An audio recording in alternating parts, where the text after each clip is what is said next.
नमस्कार, आदाब, सत श्री अकाल। दोस्तों, चाइना हमारे देश के अंदर घुस आया है।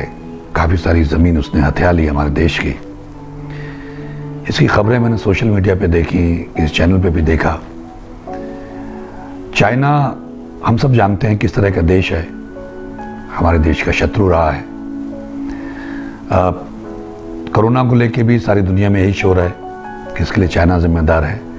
चाइना ने तो ये ड्रामा करके उसके बाद में पैसे कमाने शुरू कर दिए, लेकिन जो हाल हमारे देश का हो रहा है वो बयान से परे है।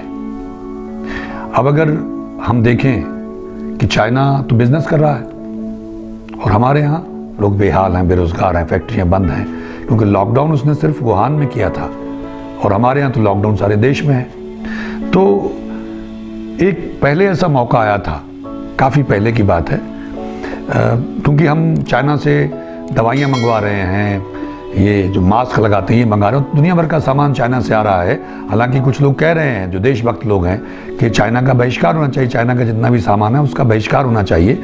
लेकिन जब हमारी सरकार तो सामान मंगवा रही है और उधर वो हमारे देश में घुसा रहा है, हमारी सरहद के ऊपर कब्जा कर रहा है, हमारे फौजियों को धमका रहा है, उन पर हमले कर रहा है, तो ऐसी स्थिति में एक बार मुझे इससे एक वाकया याद आया। जब मैं एक सीरियल में काम मैंने किया था, सीरियल का नाम था परमवीर चक्र। चेतन आनंद साहब उसके डायरेक्टर थे और मैंने कर्नल होशियार सिंह जी का रोल किया था उसमें। वो एक ही ऐसे सज्जन थे जिनको वो जीवित थे और उनको परमवीर चक्र मिला था। तो अहमदनगर में हम लोग शूटिंग कर रहे थे। खैर वहाँ मेरी उनसे मुलाकात भी हुई और जब उन्होंने मुझे बताया कि आजकल वो किसी प्राइवेट कंपनी में सिक्योरिटी इंचार्ज हैं, तो मुझे बहुत दुख हुआ।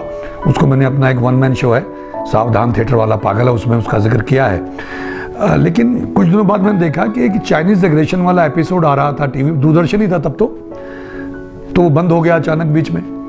तो मैंने चेतन साहब से पूछा कि ये सीरियल क्यों बंद हो गया, तो उन्होंने कहा कि चाइनीज डेलीगेशन आया हुआ था यहाँ हिंदुस्तान, तो इसलिए चाइनीज एग्रेशन वाला एपिसोड सरकार ने बंद कर दिया कि चाइनीज डेलीगेट्स को पसंद नहीं आएगा, उनको अच्छा नहीं लगेगा कि ये चाइनीज एग्रेशन का एपिसोड दिखा रहे हैं और हम लोग यहाँ आए हुए हैं इनसे मीटिंग करने के लिए। मुझे बड़ा दुख हुआ। अरे भाई, परमवीर चक्र विनर है, हमारे योद्धाओं का इतिहास है, उनका गरिमा भरा इतिहास है, तो वो लोग आए तो क्या हुए, तो सत्य है ना, सत्य को आप क्यों छुपाओगे। तो मैंने अपने उस नाटक में, जिसको हम चित्राटक कहते हैं, अभी वो हम पर्दे पे दिखाते हैं, पहले मैं स्टेज पे करता था, उसमें एक ही पात्र है, सावधान थिएटर वाला पागल है।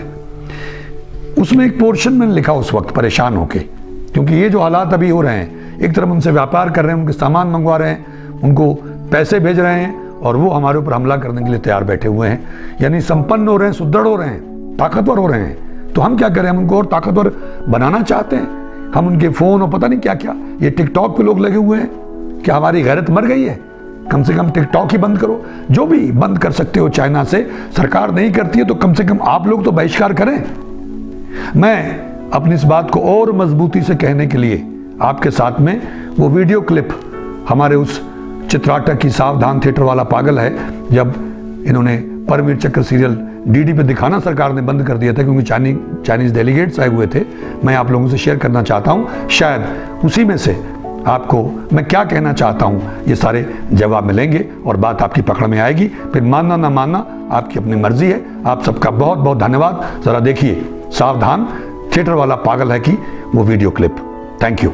एक दिन जब अचानक मैंने परमवीर चक्र टीवी सीरियल का चाइनीज एग्रेशन वाला एक एपिसोड अपने टीवी से नदारद पाया, तो यकीन मानिए पहले तो मेरी कुछ समझ में नहीं आया, लेकिन बाद में जब मैंने कुछ एक रिलायबल रिसोर्सेज से पता लगाया तो सुनने में यह आया कि भारत चीन मैत्री के सिलसिले में कोई चाइनीज डेलीगेशन हिंदुस्तान आया है।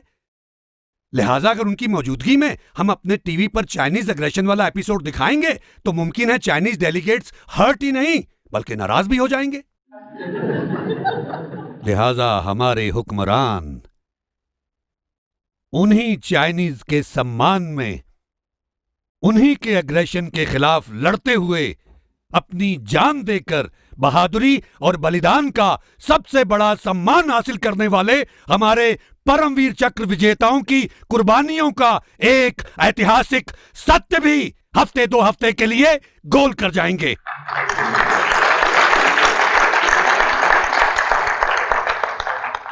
मुझे मालूम है कुछ ज्यादा रैशनल थिंकिंग के लोग इस हरकत को डिप्लोमैटिक रिलेशंस का एक बहुत ही अहम पहलू बताएंगे, मगर ऐसे डिप्लोमैटिक रिलेशंस की बहन की टिंडी।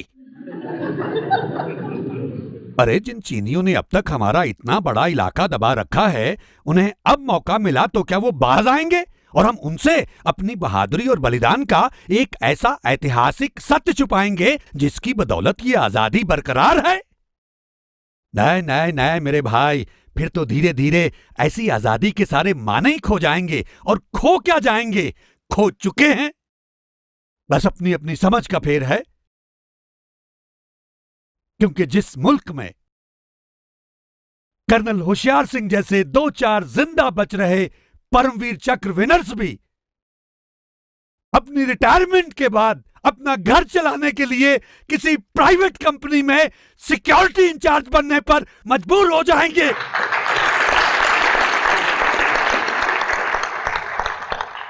तो आप ही बताइए, भला ऐसे मुल्क के लोग बकरे की मां की तरह कब तक अपनी आजादी की खैर मनाएंगे?